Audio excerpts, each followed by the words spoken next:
यथा समसदिपदे चतुष्पदे विश्वं पुष्टं ग्रामे अस्मिन्ननातुरम्।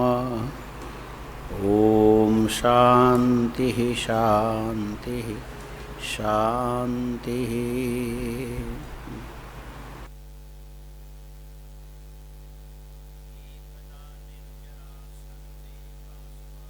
मुनीश्वर वृत्तासुरसहायश्च दैत्यैरासन् पराजिता। स्वानि स्वानि बरास्त्राणि दधीचस्याश्रमेऽखिला निक्षिप्य सहसा।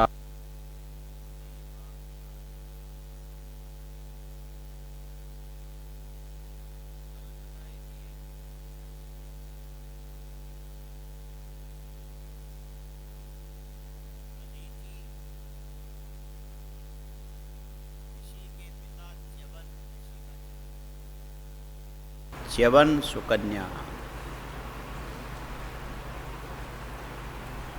और इनके पुत्र हो गए दधीची च्यवन के।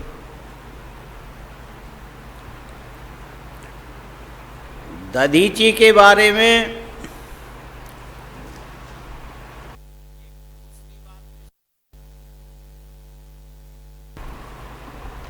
सोमपान कराया, ये कल आ गया था।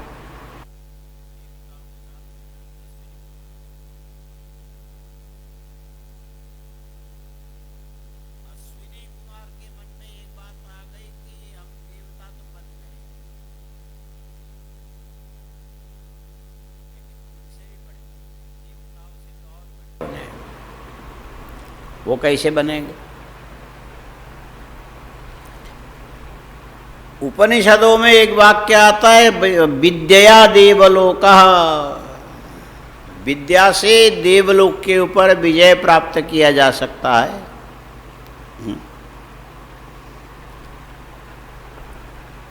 तो ये विद्या कौन सी विद्या है भाई? कई लोग इसको मधु विद्या भी बोलते हैं। ये दो जगह प्रयोग में आया है।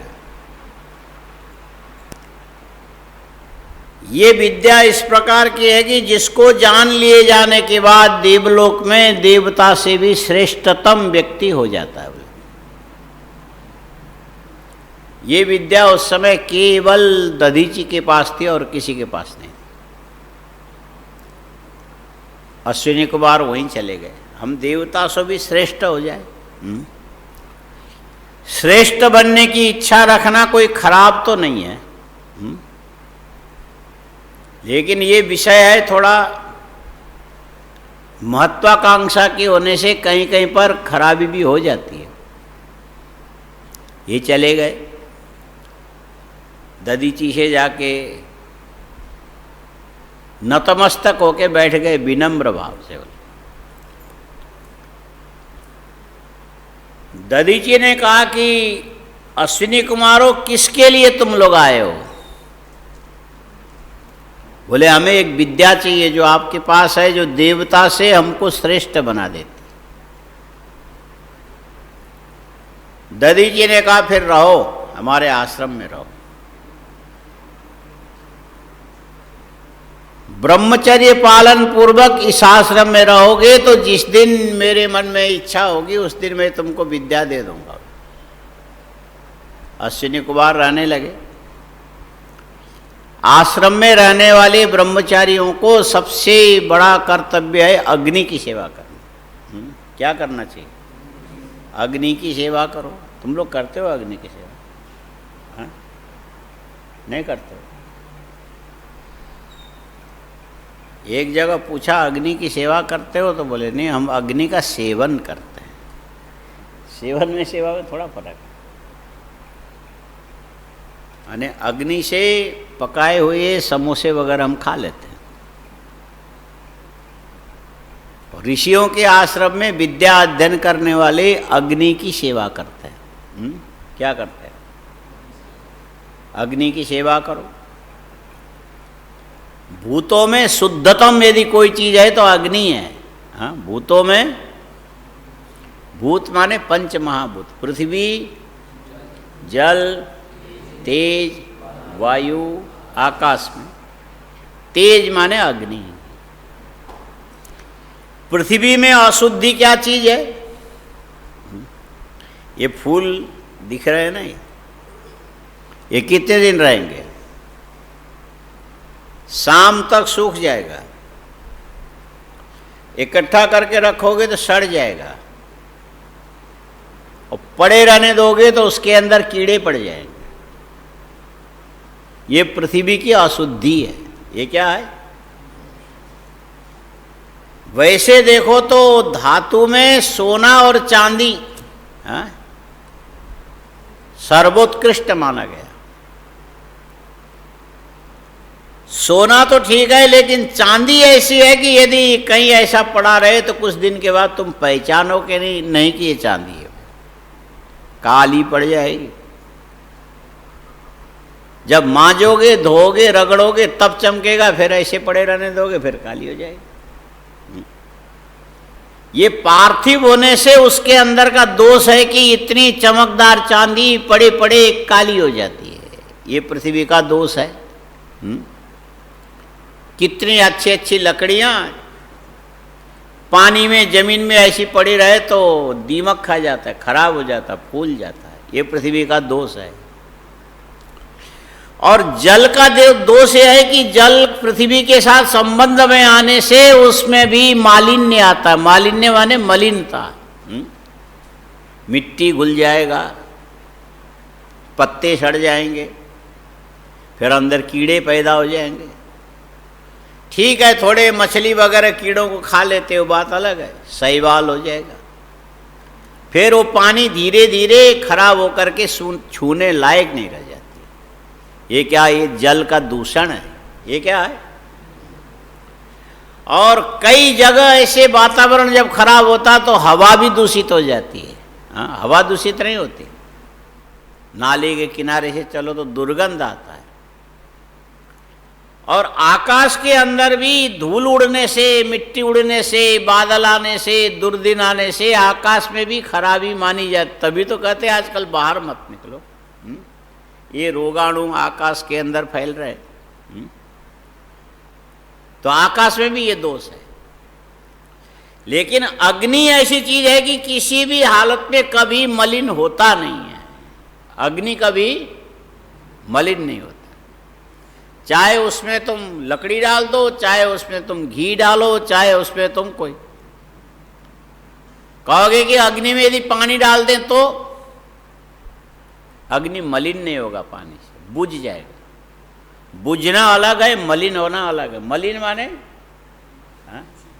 अच्छा बताओ, मलिन होना अच्छा है कि मर जाना अच्छा है? दो में से क्या अच्छा है?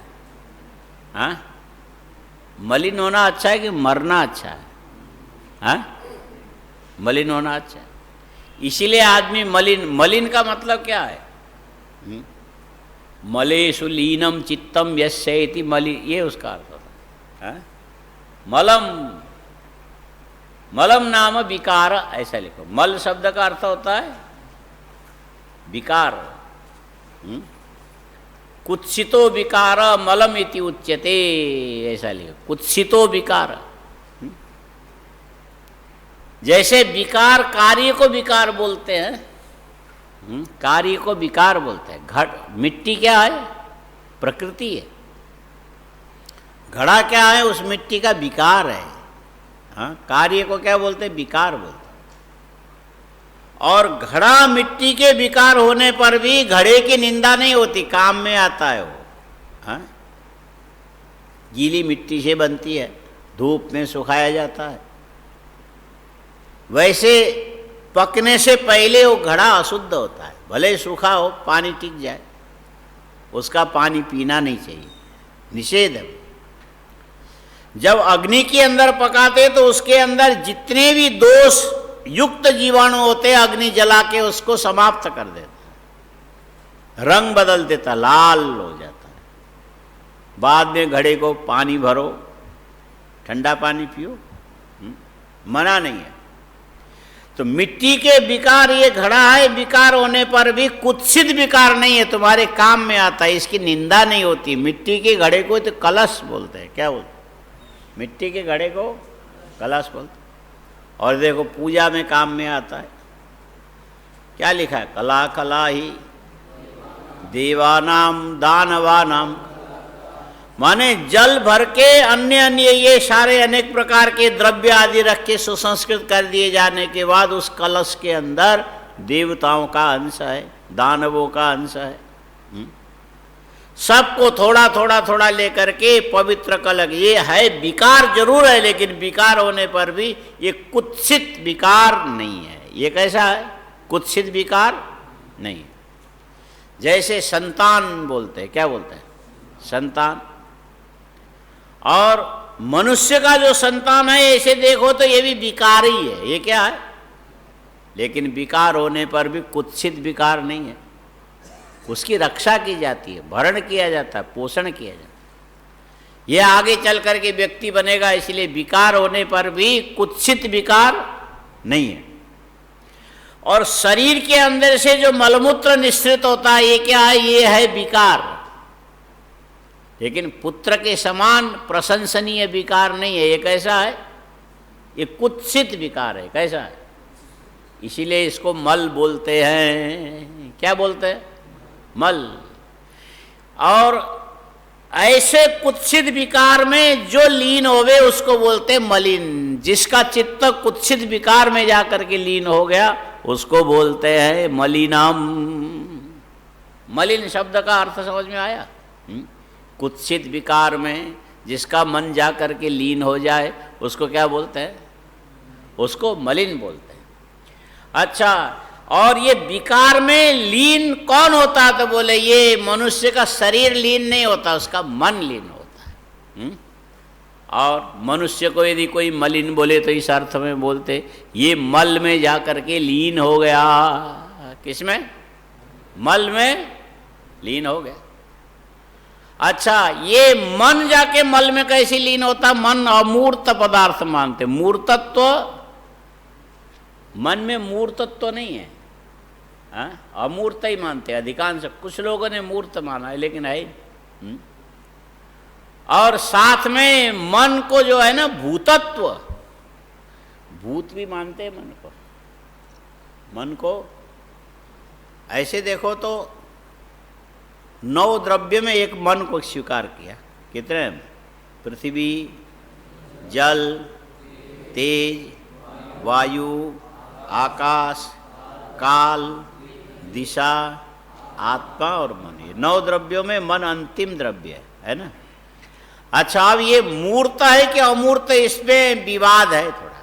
हाँ, कुछ लोगों ने मूर्त माना, कुछ लोगों ने अमूर्त माना। लेकिन अधिकांश मन को अमूर्त ही माना जाता। पर सवाल है कि ये कुत्सित पदार्थों में मन जाके कैसे लीन होता है।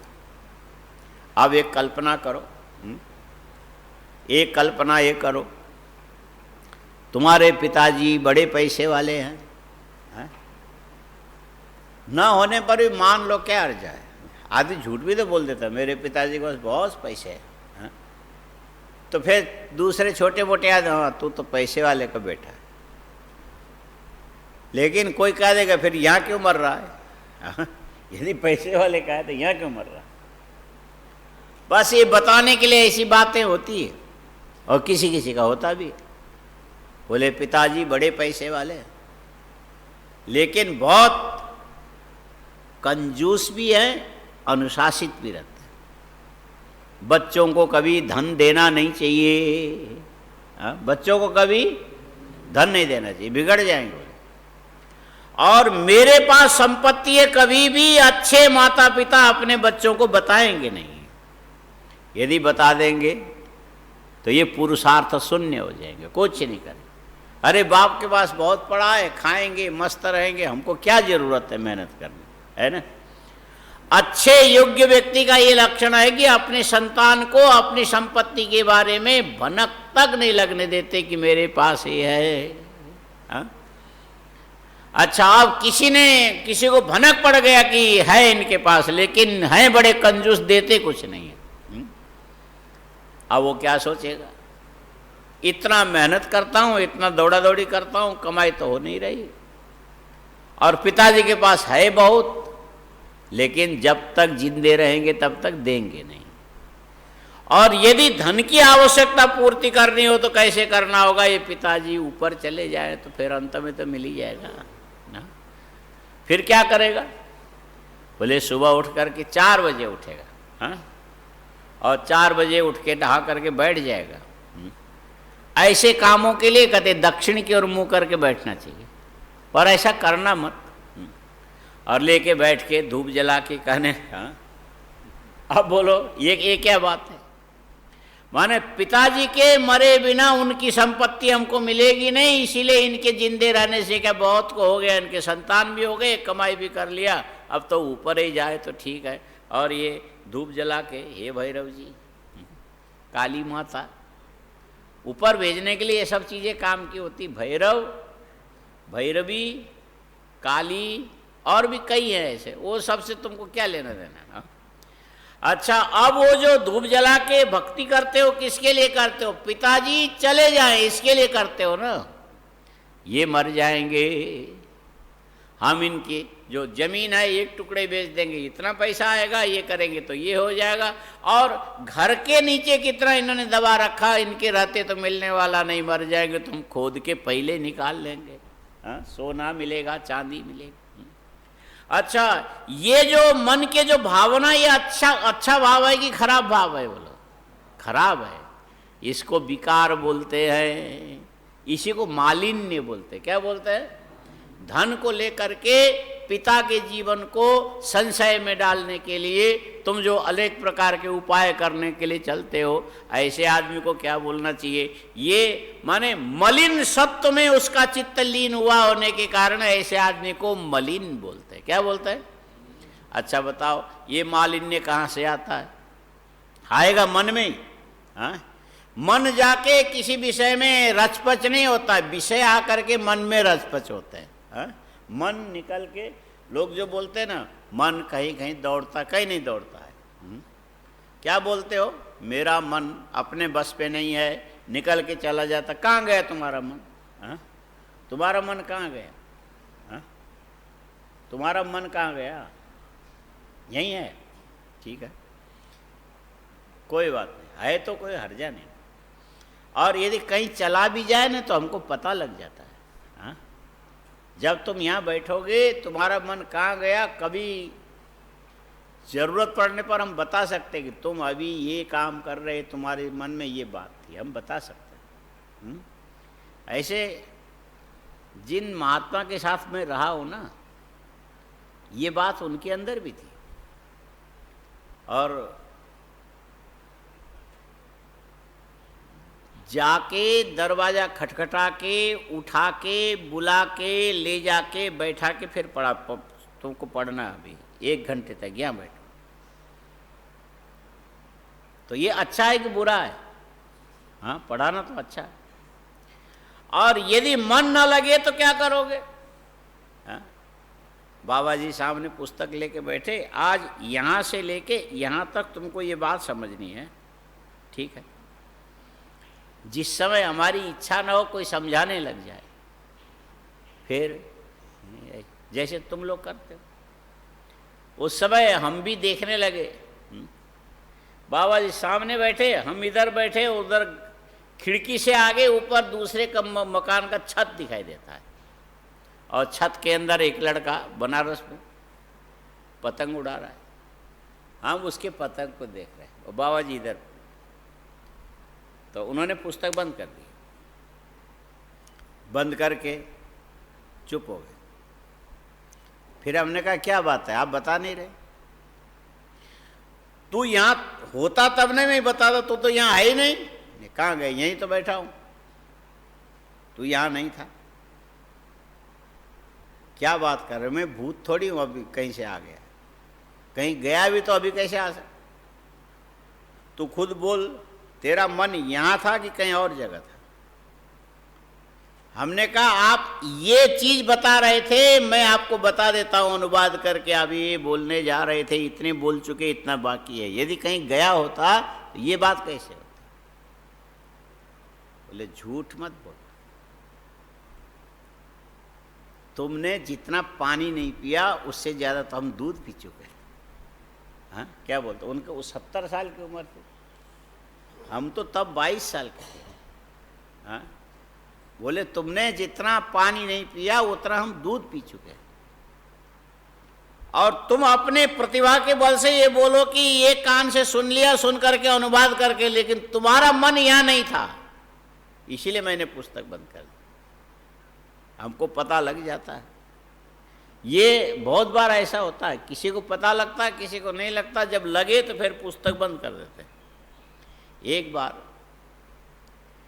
हमारे साथ पढ़ने वाले कुछ लोग थे, सबकी महत्वाकांक्षा अपनी होती है। उस समय वृंदावन बिहारी भवन में दरलक्षा के पास पे हैं, स्वामी करपात्री जी वहाँ रहते थे। एक किसी मारवाड़ी का मकान वहाँ पर स्वामी जी को रहने के लिए दिया था, वृंदावन बिहारी भवन। बाद में वो चले गए थे केदारघाट। अच्छा, वहाँ फिर एक टाइम वो प्रवचन करते थे, बाकी पढ़ने वालों को पढ़ा भी देते थे। एक बार दक्षिणामूर्ति से कुछ 3-4 महात्मा मिलकर के गए, स्वामी जी से बोले आप हमको पंचदशी पढ़ाई। तो स्वामी जी तैयार हो गए, पढ़ोगे? हाँ। तो पंचांग पलट के देख के बोले इतने दिन इस तारीख से तुम आना, तो चले जाते थे। और उन्होंने समय दिया, इसके बाद उन्होंने हल्ला मचाना शुरू किया। आदमी तो मार्केटिंग करता है ना, अरे हम स्वामी करपात्री जी से पढ़ने जा रहे हैं। हाँ? थे बेचारे मध्यमा में, पूर्व मध्यमा प्रथम खंड की परीक्षा की तैयारी करें, करपात्री जी से पढ़ने जा रहे हैं। बोले हल्ला मचाया, हम करपात्री जी से समय लेके आए, उनसे हम पढ़। अरे करपात्री जी सबको थोड़ी पढ़ाते, आखिर हमको, माने हमको उन्होंने पढ़ाया तो वो तो बड़े हैं, हम भी अब बड़े हो गए। ऐसे आदमी की इच्छा होती, ठीक है। और वो हमको सुनाया करते थे। एक ने तो हमसे कहा तुम भी चलोगे? उन्होंने कहा ना, हम नहीं जाएंगे, आप लोग जाओ। हम जाएंगे तो स्वतंत्र जाएंगे, तुम लोगों के साथ हम नहीं जाएंगे। ठीक है, तुम्हारे भाग में कहाँ लिखा करपात्री से पढ़ने का? उन्होंने नहीं लिखा, नहीं गए पंचदशी लेके, आओ करपात्री से पढ़ के आए। और बाहर से गेट से चिल्लाने लगे नमः श्री शंकरानंद। हाँ ऐसा। और भोजन में सब जगह, एक दिन हो गया, 2 दिन हो गया, तीसरे दिन चुप थे सब। हमने कहा आज करपात्री जी ने कौन सा श्लोक पढ़ाया? आज बोल नहीं रहे, सब चुप है। उसमें से एक साधु बड़ा सीधा साधा, जिसने 50 साल की उम्र से तो पढ़ना शुरू किया था, लंबी लंबी दाढ़ी, वो भी उन्हीं में थे। हमने जाके पूछा, उनका नाम था पूर्ण चैतन्य जी। रोज का थे करपात्री जी ने नमः श्री शंकर, नमः पर ही उन्होंने 2 दिन लगाया था, और श्री तक पहुंचे ही नहीं थे, शंकरानंद तक गए ही नहीं थे। तो आज क्यों चुप हो आप लोग, क्या बात है? अरे क्या पूछते हैं, नहीं बोलो ना क्या हो। अरे वो तो नमः बोल करके उसकी व्याख्या शुरू करते थे। हाँ, नमः शब्द कैसे बना, इसके कितने अर्थ होते हैं, और लौकिक अर्थ क्या होता है, वैदिक अर्थ क्या होता है, पारलौकिक अर्थ क्या होता है, तात्विक अर्थ क्या, ये आंख बंद करके बोलते। जहां 1.5 घंटे पूरे हो गए उसके बाद आंखें खोलते थे और वो आंख बंद करके बोलते जाते थे, और हम लोग बैठ के कहाँ उनकी विद्या, कहाँ इनकी पात्रता, दोनों के कोई संबंध है? और एक दिन बीच में कोई थोड़ा सा संशय हुआ कि इसमें थोड़ा शुद्धि अशुद्धि की बात है, तुम अपना पुस्तक देखो तो तुम्हारी पुस्तक में क्या और यहाँ क्या है, ये बोलने के लिए उन्होंने आंखें खोली तो सब सोए पड़े। 4 गए थे पढ़ने, चारों के चारों सोए पड़े, और उन्होंने कुछ नहीं कहा। नहीं तो यदि हम होते तो वो डंडा उठा के हाँ भगाते। स्वामी जी ने पुस्तक बंद कर दिया, दूसरी पुस्तक उठाई और उसको पढ़ के फिर लिखने लग गए। और इनका तो नियम था कि 1.5 घंटे के बाद आंखें खोलनी है। माने 1.5 घंटे तक सोना। जब आंखें खोली तो अब क्या बोले, चुपचाप पुस्तक बंद करके उठ के चले आए, अब हम लोग पढ़ने नहीं जाते। आया समझ में? माने बहुत बड़े किसी से पढ़ करके तुम बड़े हो जाओगे, जरूरी है क्या? हाँ? हर चीज के अपनी मात्रा होती, मात्रा। ग्राहक शक्ति कितनी है? हाँ? 4 दिन पहले तुमने खेत में बाजरे के बीज बो दिया और ठीक है, उसके अंकुर निकलने के बाद 6ठे-7वें दिन के बाद उसे पानी चाहिए। पानी का ये अर्थ थोड़ी है कि बाढ़ आना चाहिए। बाढ़ आने से वो बाजरा एकदम एक दिन में बढ़ करके ऊंचा जाए, ऐसा नहीं हो सकता है। उसके जड़ों को खींचने के लिए जमीन के अंदर की नमी चाहिए। इतना पानी नहीं चाहिए कि वो जो तुम बाजरे को ज़्यादा गहरे पानी में ले जाके लगा दोगे तो पीपल बन जाएगा, ऐसा थोड़ी है। सबके अपनी अपनी योग्यता है, कहाँ से सीखना चाहिए, कितने होने से क्या मिले।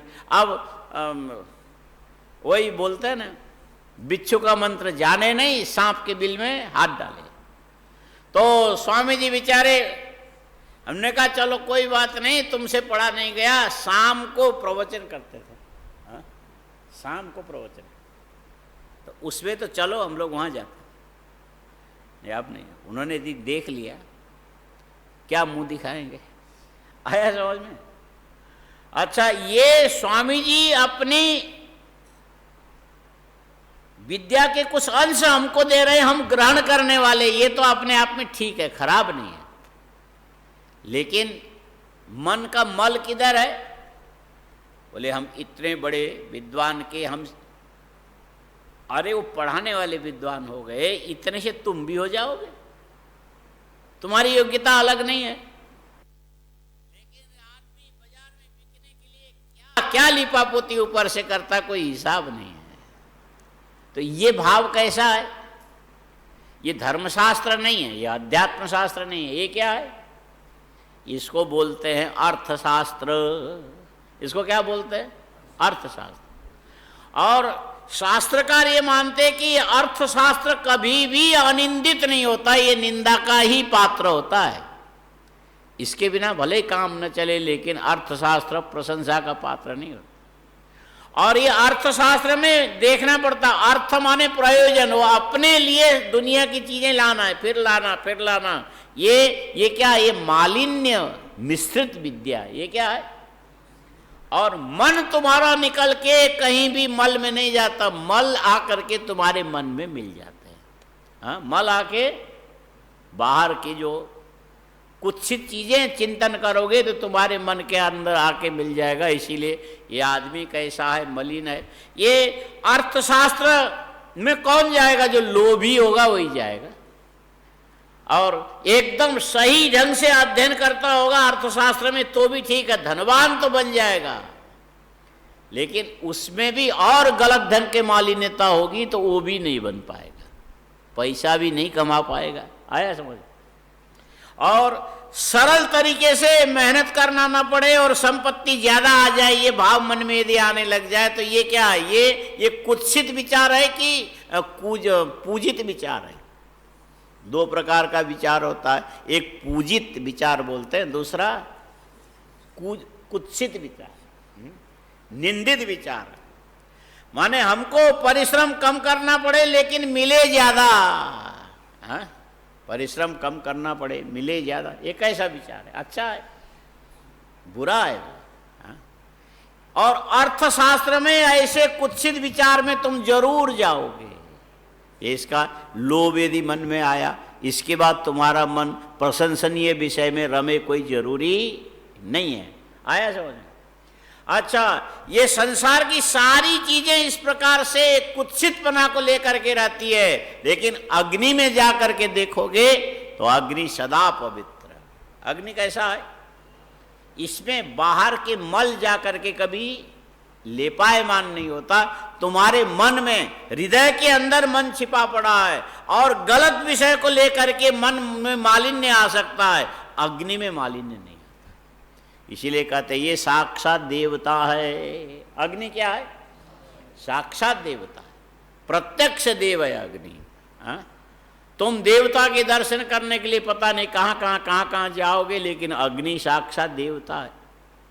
और अग्नि ये अपेक्षा रखता है कि जो मेरी सेवा करे, ब्रह्मचर्य पूर्वक मेरी सेवा करे, विषय के उपभोग की लालसा को छोड़ करके मेरी सेवा। बदले में अग्नि क्या देता? बोले विद्या देता है। अग्नि क्या देगा? विद्या देगा। और दधीचि ऋषि ने कहा कि चलो अश्विनी कुमारों, तुम्हें यदि दिव्य विद्या की प्राप्ति करनी तो पहले अग्नि की सेवा करके अपने आप को शुद्ध बनाओ। हा? मन में अनंत प्रकार के मालिन्य होता है, अग्नि के सामने बैठोगे, अग्नि के दर्शन करोगे, अग्नि को प्रज्वलित करोगे, ईंधन और आहुति के द्वारा उनकी सेवा करोगे, अग्नि की जो शुद्धता का दर्शन करते करते जिस प्रकार के विषय का लगातार दर्शन करोगे, तुम्हारे मन के अंदर उसी के धर्म आकर के ले पायमान हो जाते। आया समझ? मन विषयों में नहीं जाता है, विषय मन में आता है। हाँ? मन विषय में नहीं जाता है, मन में विषय आते हैं। इसीलिए ये जितने चित्र चले हैं, मूर्ति चले हैं, ध्यान चला, ये कैसे हुआ है? अच्छा, ये जो मूर्ति भगवान की जो मंगलमयी बना करके सामने रखते हो, देखोगे अपने आंख से, दृष्टि कहाँ गई?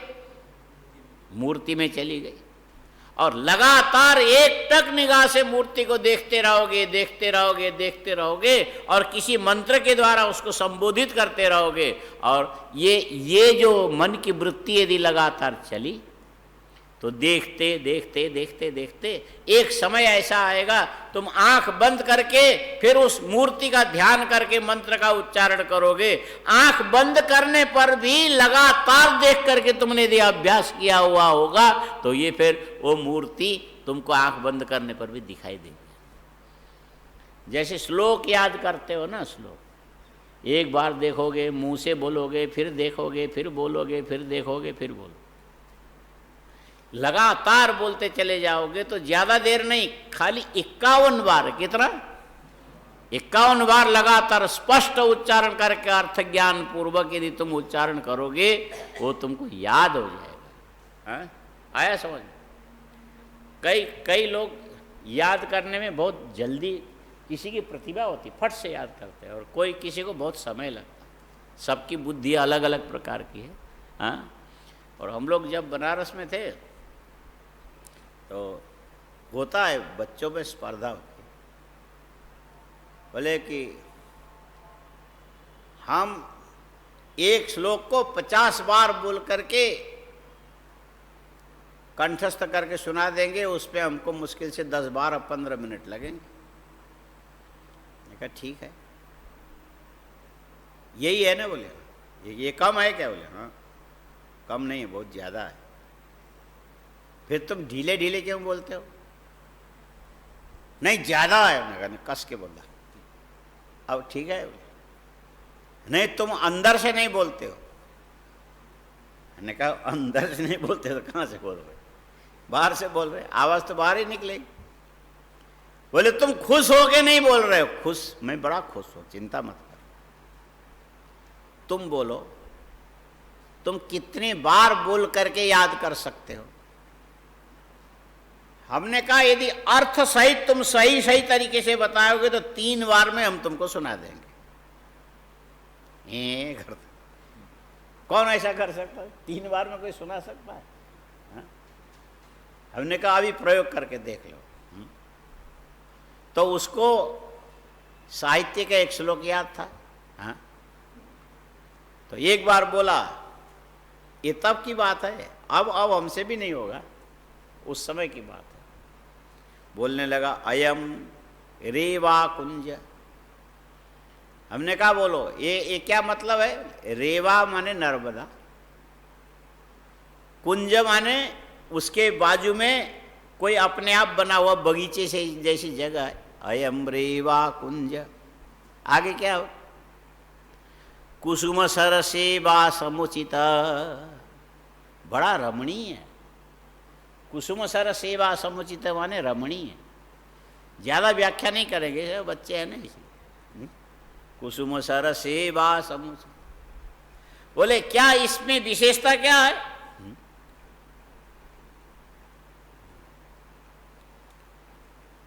अब भूल गए। अयम रेवा कुंज कुसुम सरसेवा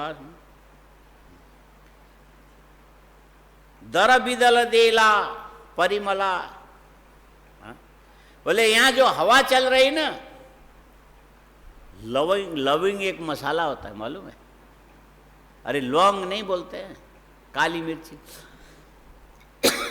ये बेल में फलता है, लता में फलता है।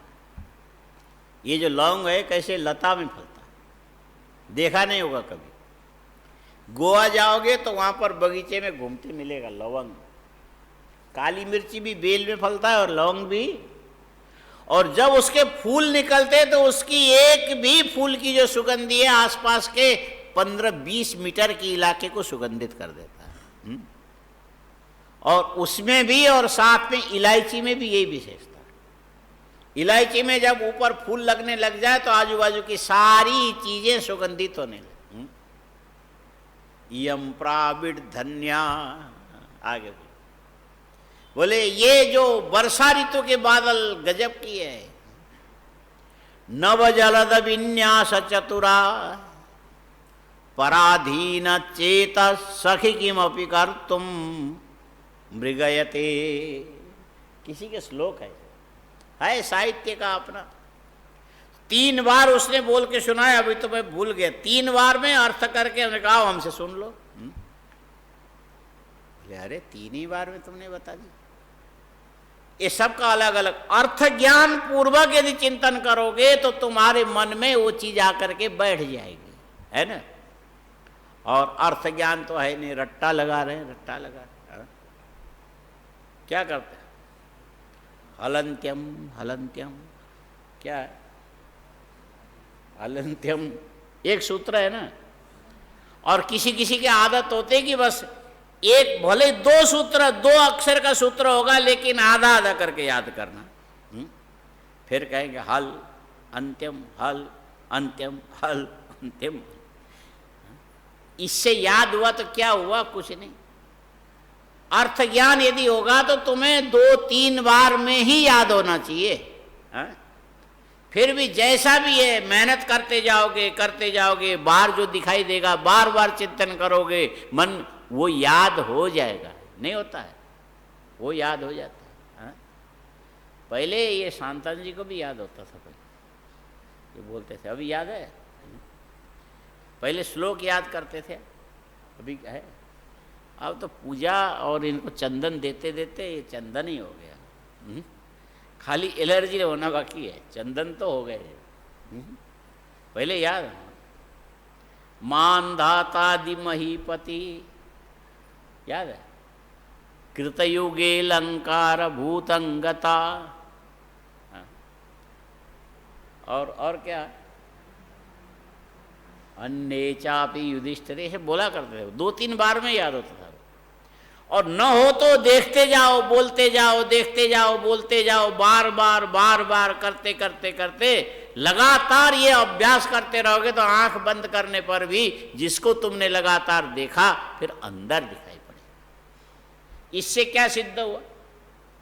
मन निकल करके श्लोक में नहीं गया, बार बार इसका चिंतन करते करते श्लोक आकर के मन में अंकित हो गया। मन में अंकित। और भगवान की मूर्ति को देख करके तुम मंत्र उच्चारण कर रहे हो, जप कर रहे हो, और लगातार करते चले जाओगे तो आंख बंद कर लिए जाने पर भी भगवान की मंगलमय आकृति तुमको बुद्धि में दिखेगी। का मतलब क्या है? वो मूर्ति में से आकृति तुम्हारे मन में आ गई, मन वहां नहीं गया। क्योंकि मन प्राण को छोड़ करके वहां नहीं जाएगा ना। मन का जीवन किसमें है? प्राण में। प्राण को छोड़ करके मन बाहर नहीं जाएगा। प्राण बंधनम भी सौम्य मनः। और इसका अर्थ ये निकला कि बाहर की सारी चीजें तुम्हारे चिंतन करने से मन के अंदर आती है, मन निकल के बाहर नहीं जाता है। आया समझ? और बाहर की क्या क्या आएगी क्या क्या नहीं आएगी तुम्हारे चिंतन पर निर्भर है। देवताओं का चिंतन करोगे तुम्हारे मन में देवता की आकृति आ जाएगी, भूत का चिंतन करोगे तुम्हारे मन में भूत की आकृति आ जाएगी, और गाय का चिंतन करोगे तुम्हारे मन में गाय की आकृति आएगी, गधे का चिंतन करोगे तो तुम्हारे मन में गधे की आकृति आएगी, और यदि सूअर का चिंतन करोगे तो तुम्हारे मन में सूअर की आकृति आएगी। अब इनमें से मंगलमय आकृति कौन है? बोलो भगवान। उसकी अपेक्षा गाय भी मंगलमय है, हाँ? और उसकी अपेक्षा ये जो सत्शास्त्र लेकर के बैठे हो ये भी उससे मंगलमय है। लेकिन गधा, घोड़ा, भैंस, सूअर, गोबर, सूअर के गोबर और खराब, आखिर ये चिंतन किसी का भी कोई भी कर सकता है, लेकिन जो जितना ज्यादा गंदे चीजों का चिंतन करेगा वो गंदगी आएगी कहां पर? मन में आ जाएगा। बाहर की गंदगी मन के अंदर आएगा, बाहर गंदगी पड़ी होगी तो ढेर लग जाएगा, और मन के अंदर आने पर जितना छोटा मन है उसी में सारी गंदगी लीन होकर के बैठेगी।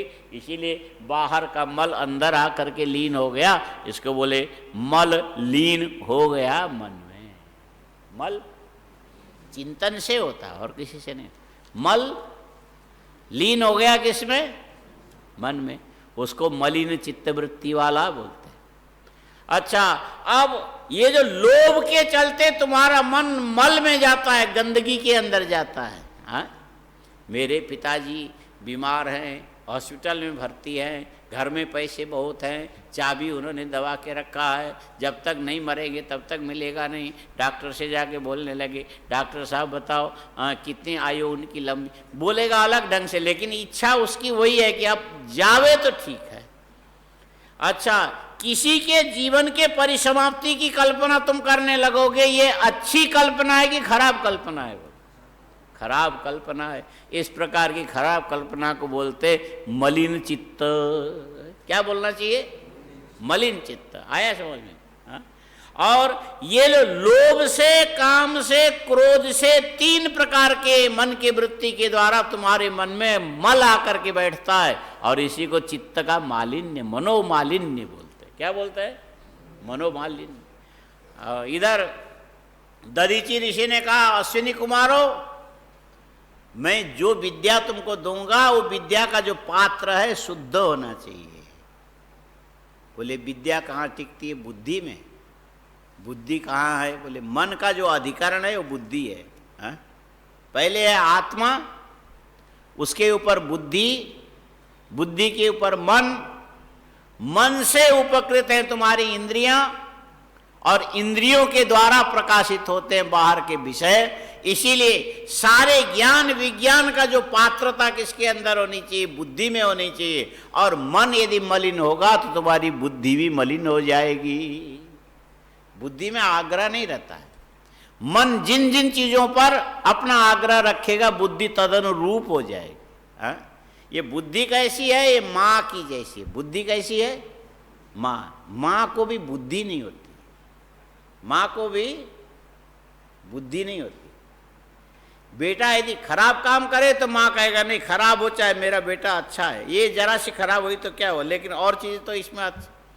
माने उसके अंदर की कमी को कमी के रूप में माँ कभी स्वीकार करेगी ही नहीं। जो है मेरा है तो अच्छा है, बस इससे ज्यादा माँ विचार कर नहीं सकती। आया समझ? बुद्धि भी यही है। मन ने चाहे खराब रास्ता पकड़ा हो, मन ने चाहे अच्छा रास्ता पकड़ा हो, बुद्धि को तो मन का साथ देना है। जो जो विषय मन विचार करेगा बस बुद्धि उसी में तल्लीन हो जाएगी। इसीलिए बुद्धि का अपना कोई सिद्धांत नहीं है, बुद्धि का अपना, बस ये मन के अधीन है। और मन स्वतंत्र नहीं है, इंद्रियों के अधीन है। इंद्रियां भी स्वतंत्र नहीं है, विषय के अधीन है। इस प्रकार अपवित्र विषय के अंदर यदि तुम्हारा चित्तवृत्ति, तुम्हारी इंद्रियां गई, इसके संसर्ग से तुम्हारा मन मलिन होगा। मन यदि मलिन हो गया तो बुद्धि मलिन होगी। बुद्धि यदि मलिन होगी तो ऐसे बुद्धि के अंदर सद्विद्या कभी जगती नहीं। बुद्धि में मालिन्य आने से सद्विद्या नहीं जगती है। आया समझ? बुद्धि में मालिन्य आने से सद्विद्या कभी नहीं जगती। दधीची ने कहा, अश्विनी कुमारों, यदि मधु विद्या जैसे सद्विद्या तुम प्राप्त करना चाहते हो, इसके पहले तुम्हें ब्रह्मचर्य से यहाँ रहना होगा, आश्रम में अग्नि की सेवा करनी। विद्या के अधिकार प्राप्ति के लिए क्या करना चाहिए?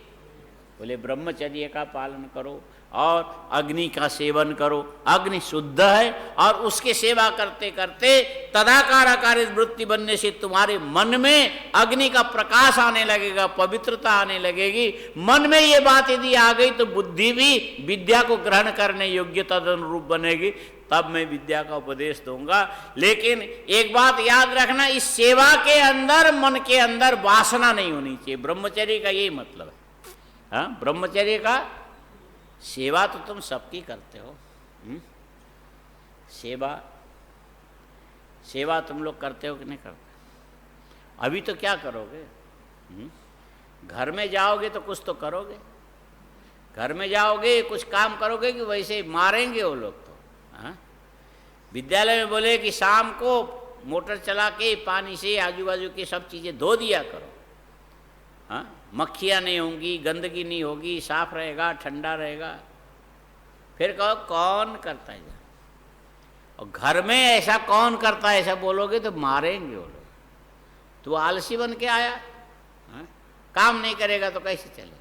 वहाँ गोबर भी उठाओगे और गाय को ले जाके नहलाओगे भी, चारा भी दोगे, सानी भी दोगे, पानी, वहाँ जाके सब काम करो। हाँ? ये सेवा ही तो है क्या है? अच्छा, सेवा करने से, किसी की भी सेवा करने से तुम्हारी बुद्धि ज्ञान के योग्य बने कोई जरूरी नहीं है। सबसे ज़्यादा सेवा किसकी करनी पड़ती है? घर में। अभी तो तुम लोग बच्चे हो, जब बड़े हो जाओगे, घर बसाओगे, शादी करोगे, सबसे ज़्यादा सेवा करनी पड़ेगी घरवाली की। हाँ? वो ये जाओ नमक लाओ, ये जाओ पानी लाओ, ये जाओ फलाना लाओ, माने 1 मिनट बैठने नहीं देगी, चिल्लाती रहेगी, सेवा करोगे। इसके बदले में वो घरवाली चाहे कितनी बड़ी विदुषी क्यों ना हो, वो तुम्हें ज्ञान नहीं देगी, देगी तो भी तुम ले नहीं सकते हो। कारण क्या है?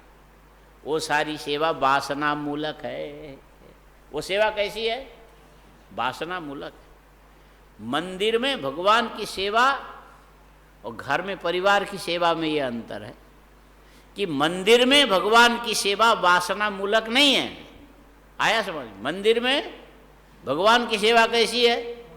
वासना मूलक नहीं है। हम भगवान को नहलाते हैं, भगवान को कपड़ा पहनाते हैं, चंदन लगाते हैं, श्रृंगार करते हैं। इसके मूल में ऐसा नहीं कि ये करते करते हमको कहीं ना कहीं आनंद आता है। और घरवाली की जो सेवा करोगे, कीमती साड़ी ला करके दे दो तो घरवाली खुश होकर हंसने लगेगी। वो हंसेगी तो हमको, ये वासना मूलक है। ये कैसा है? शुद्ध भाव मूलक नहीं है। इसीलिए जहां पर सेवा में दोनों में से किसी एक में भी वासना मूलकता आएगी, उस सेवा से तुम्हारा अंतःकरण शुद्ध होने वाला नहीं। विद्या के अधिकार तुम्हें नहीं मिलेगा। दधीची ने कहा, ब्रह्मचर्य पूर्वक आश्रम में रह करके अग्नि की सेवा करना।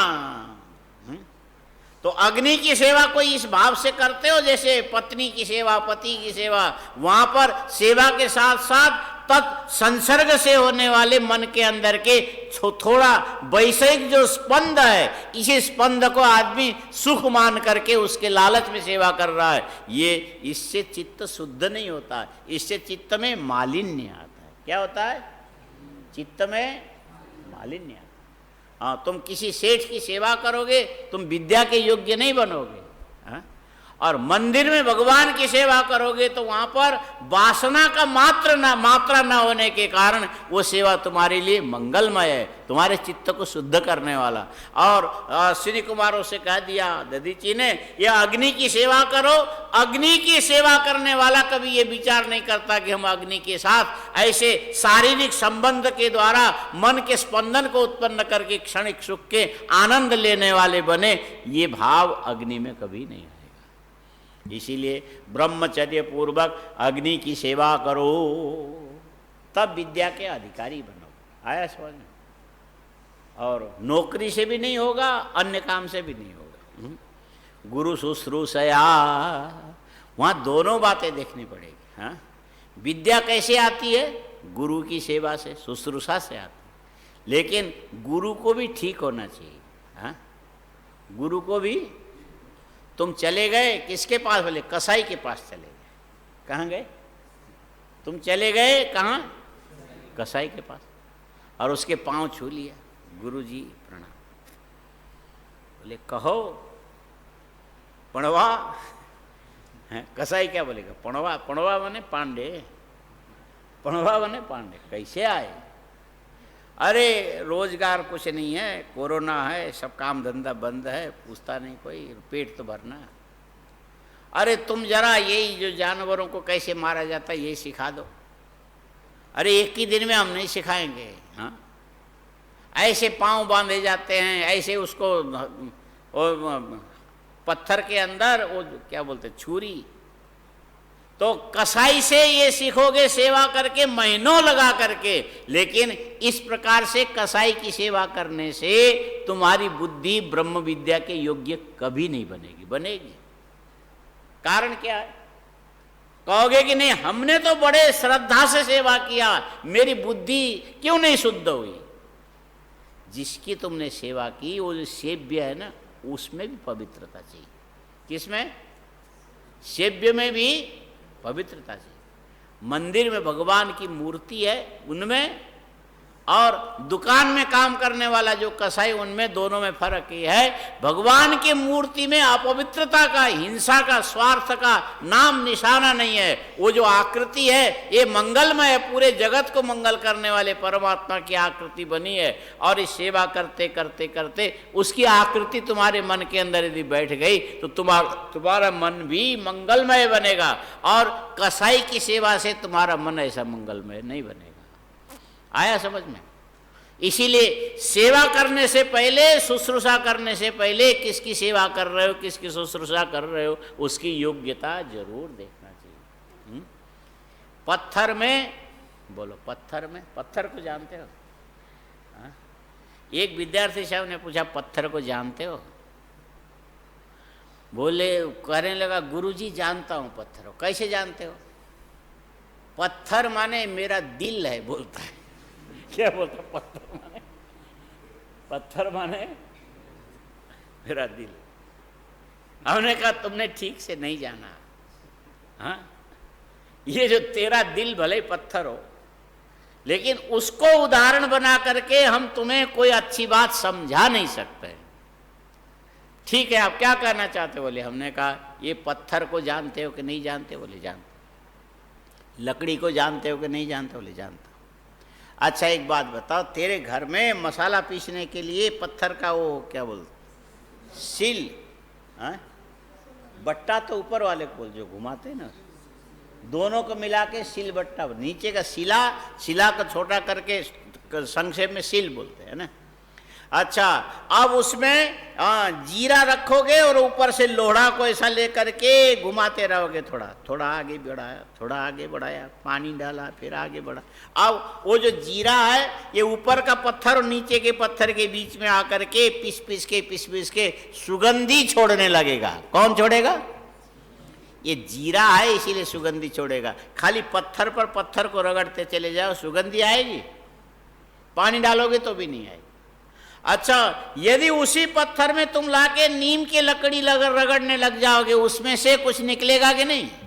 निकलेगा, लेकिन सुगंधी नहीं निकलेगी, कड़वास निकलेगी। क्या निकलेगी? कड़वास निकलेगी। और यदि पुदीना और धनिया को रगड़ने लग जाओगे तो उसकी सुगंधी निकलने लगेगी। इलायची रगड़ने लग जाओगे, उसकी सुगंधी निकलेगी। जैसे वस्तु को ला करके पत्थर के अंदर तुमने रगड़ा, उस पत्थर के अंदर उस वस्तु के जो गुण धर्म है वो दिखने लग जाएंगे। हाँ? और यदि चंदन की लकड़ी को एकदम समतल, खुरदरे खुरदरे न हो ऐसे पत्थर में, सॉफ्ट पत्थर में हल्के हाथ से पानी के साथ यूं रगड़ोगे, अब वो जो घिस करके आएगा उसमें सुगंधी आएगी कि नहीं आएगी? आएगी। आया समझ में?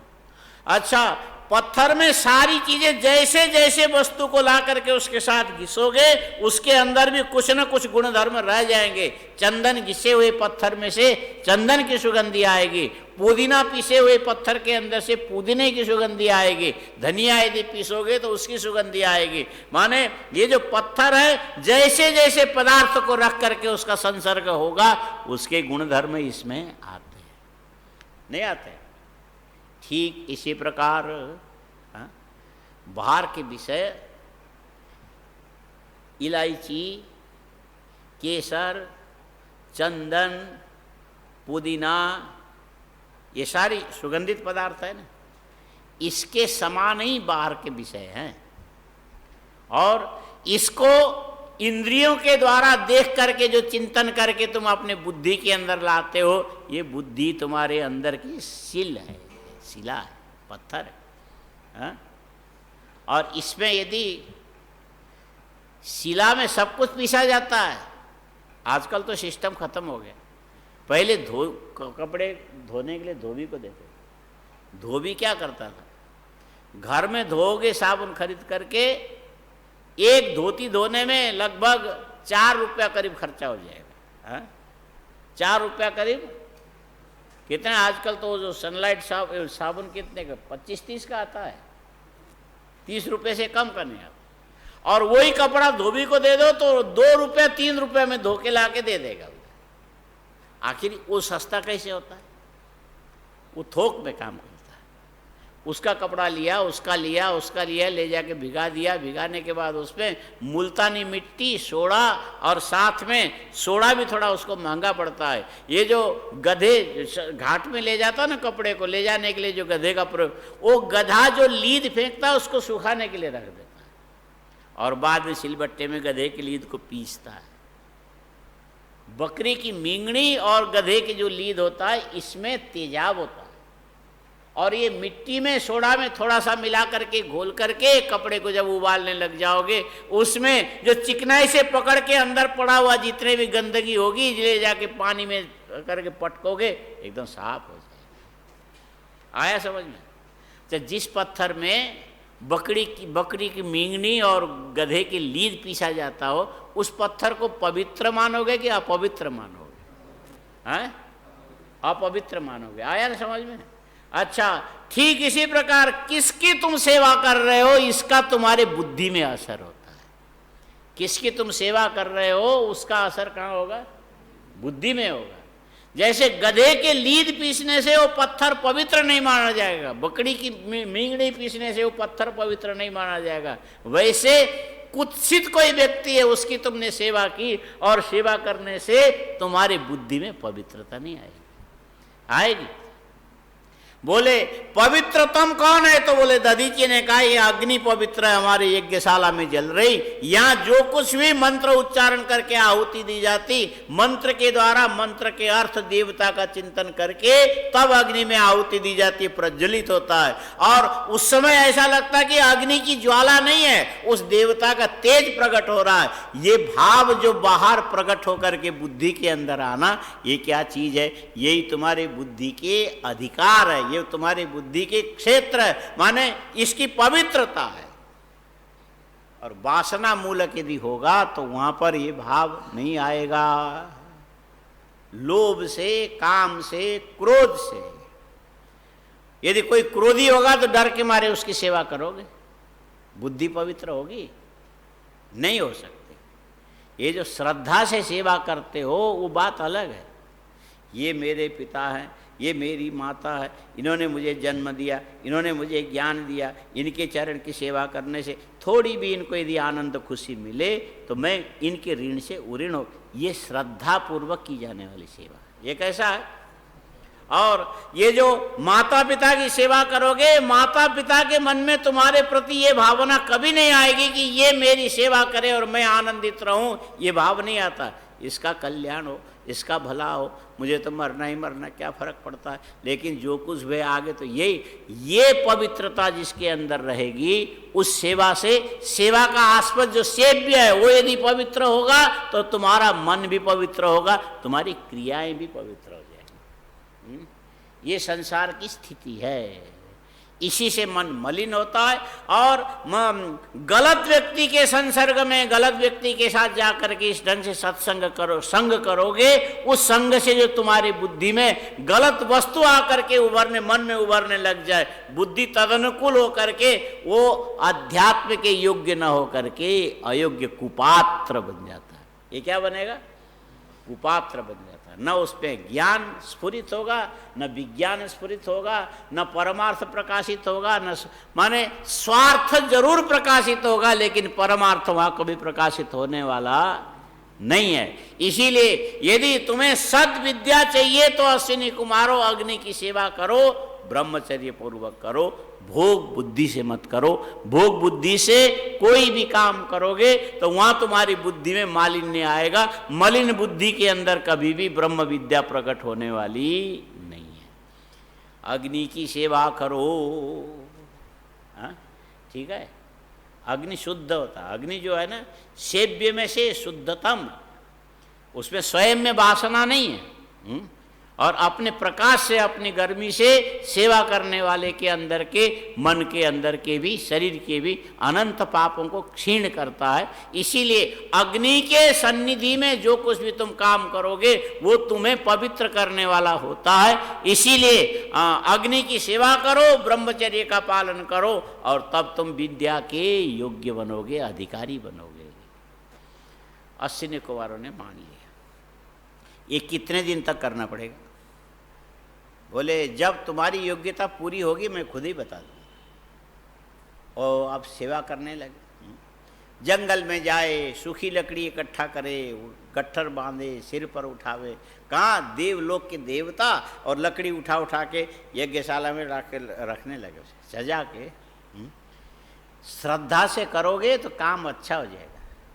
बोलो श्रद्धा से करोगे काम अच्छा होगा। तुम लोग को ये बोल दे, भोजन करने के बाद अपने थाली, अपने गिलास उठा करके जहाँ साफ किया जाता वहाँ ले जाके रखो। इतना काम यदि तुमको करना पड़े तो कैसे करोगे हमको पता है। हाँ? ऐसा ले जाके यूँ पटकते, गिरे पड़े क्या है। हाँ? ऐसे अपने नापासर में पंडित जी थे पहले, तो विद्यार्थी बर्तन ला करके ऊपर से छत से थाली में भोजन ले गए, छत में खा करके यूँ नीचे गिरा दिया। बिल्कुल दुबले पतले पंडित जी थे, वो पगड़ी बांधते थे। वो भी तपस्या की मूर्ति थी वैसे। लड़के निकले और खराब। हाँ? कोई जरूरी नहीं कि बाप अच्छा हो तो बेटा भी अच्छा हो। हाँ? इसीलिए तो राजवंश चले गए। हाँ? राजाओं के खानदान में, अच्छे अच्छे आदर्श राजाओं के वंश में भगवान राम के अंतिम जो वंशज है अग्निमित्र करके कालिदास ने वर्णन किया। अग्निमित्र, और वो इतना विलासी निकला कि उसके वंश ही नाश हो गए। वंश परंपरा में सभी अच्छे निकले कोई जरूरी नहीं है। देखने में यह आता है कि जो ज़्यादा समृद्ध बाप का जो बेटा होगा जो और खराब ही निकल के जाएगा। ये क्या परंपरा है भगवान जाने, कुछ आता पता नहीं। तो वो पंडित जी बड़े शुद्ध थे। हमने तो ये देखा खाली 1100 रुपये, आश्रम से 1100 रुपये जाते थे नापसर के लिए, महीने का 1100, वो भी दक्षिणामूर्ति से जाता था। 1100 रुपये वहाँ पर बड़े महाराज जी ने कुछ रुपए जमा करके रखा था, महीने की 1100, साल में कितना हो जाएगा? साल में 1100 से 22,000 नहीं होगा ना, 12,000। हाँ 12,000, 13,000 कुछ होगा। हाँ 13,000 कुछ, बस इतनी जाता था वहाँ। और इसी में से उनको मंदिर की पूजा भी करनी है, साफ सफाई भी करनी है, और साथ में जो 10-12 विद्यार्थियों को खाना भी खिलाना है, और साथ में उनका अपना घर भी इसी में से चलाना, और चलाते रहे। और कई साल के बाद जब मैं वहाँ चातुर्मास करने के लिए गया तो बोला कुछ नहीं। एक दिन बोले पहले 1100 था, आपने थोड़ा बढ़ा दिया तो 1500 हो गया। आप हमको अब की बार ये बोल के जाना कि 1500 में से हम आश्रम के लिए कितना खर्चा करें और अपने घर के लिए कितना खर्चा करें। कहा ठीक है मैं बता के जाऊँ। तब जाके फिर हमने मोहन पंडित से कहा इनके घर की व्यवस्था अलग कर दो, ये अलग, इससे नहीं चलेगा। तो फिर बाद में व्यवस्था हुई। हाँ, व्यवस्था हुई तो बाद में आने वाले उनका दिमाग खराब हो गया, पैसा दिखाई दिया। इसीलिए ये जो पैसा है मन को मलिन करता है। आया समझ में? पैसा है, उनका दिमाग खराब हो। फिर हमने देखा ये सुधरेंगे नहीं, अब वो नापासर से उठा के लाके बीकानेर में रख दिया। यदि तुम सुधरोगे तो जाएगा, नहीं तो राम भजो। हाँ, ऐसा होता है।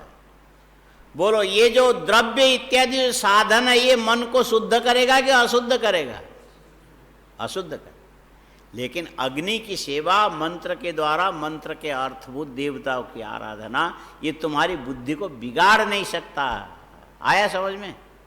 संध्या होना चाहिए, वंदन होना चाहिए, उपासना होनी चाहिए, देव चिंतन होना चाहिए, माने इससे तुम्हारी बुद्धि शुद्ध होगी। इसके अतिरिक्त अन्यत्र यदि कहीं लगाओगे तो बाहर के द्रव्य में जो मालिन्य है वो तुम्हारे मन में आकर के बैठ जाएगा, इसीलिए तुम्हारा मन मल में लीन हो गया। इसको मनोमालिन्य बोलते हैं। इसके तीन ही जड़ है, काम, क्रोध और लोभ। कितने? काम, क्रोध और लोभ। काम से, क्रोध से, लोभ से जो भी काम होगा ये तुम्हारे चित्त को कभी शुद्ध होने देगा नहीं। कितने पुस्तक फाड़ोगे, कितने लिखोगे, कितना बर्बाद करोगे, लेकिन अंदर ज्ञान कभी आने वाला। उसके लिए क्या होना चाहिए? बोले उसके लिए सत्य की संगति में जाओ, मंदिर में आओ, भगवान का दर्शन करो, सामने बैठो, थोड़ा वहाँ झाड़ू लगाओगे ना। ये मंदिर के पूजा के काम में आने वाले बर्तन को कोई यदि धोता है, साफ करता है, कपड़े से पोंछता है, तो उसकी बुद्धि अंदर से शुद्ध होगी। वही पंडित जी बोलते थे, एक बड़ा मूर्ख विद्यार्थी था, कुछ समझता नहीं। कहा इसको आप कैसे पढ़ाओगे? बोले 2-4 साल इसको मंदिर के बर्तन साफ करने में लगाएंगे, फिर बोले उसके बाद इसकी बुद्धि ठीक हो जाएगी। माने भगवान के बर्तन साफ करने से आदमी की बुद्धि ठीक होती, और उसी आदमी को ये जूठे बर्तन साफ करने में लगाओ, उसकी बुद्धि शुद्ध नहीं होगी। वहाँ सेवा का भाव है ही नहीं ना।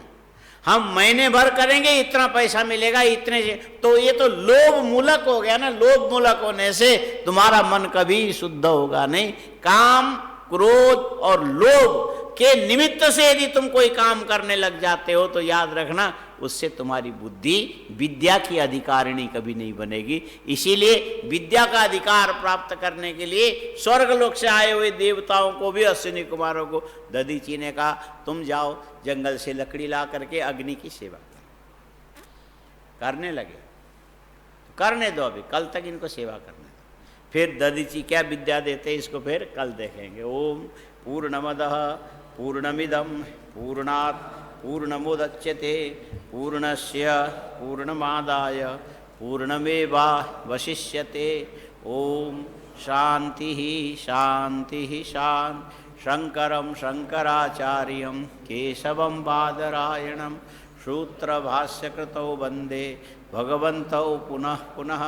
ईश्वरो गुरुरात्मेति मूर्तिभेदविभागिने व्योमवद्व्याप्तदेहाय दक्षिणामूर्तये नमः।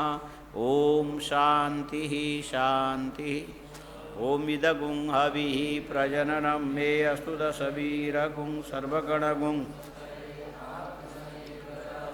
पशुशनि लोकशन्यभयशनि अग्निः प्रजां बहुलां मे करोत्तन्नं पयोरेतो।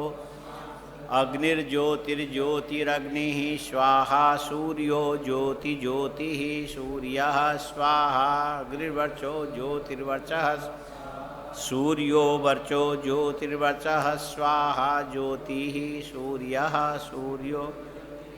ओम कर्पूरगौरं करुणावतारं संसारसारं भुजगेन्द्रहारं सदा वसन्तं हृदयारविन्दे भवं भवानी। असितगिरिशमं स्यात् कज्जलं सिन्धुपात्रे सुरतरुवरशाखालेखनी पत्रमुर्वीं लिखति यदि गृहीत्वा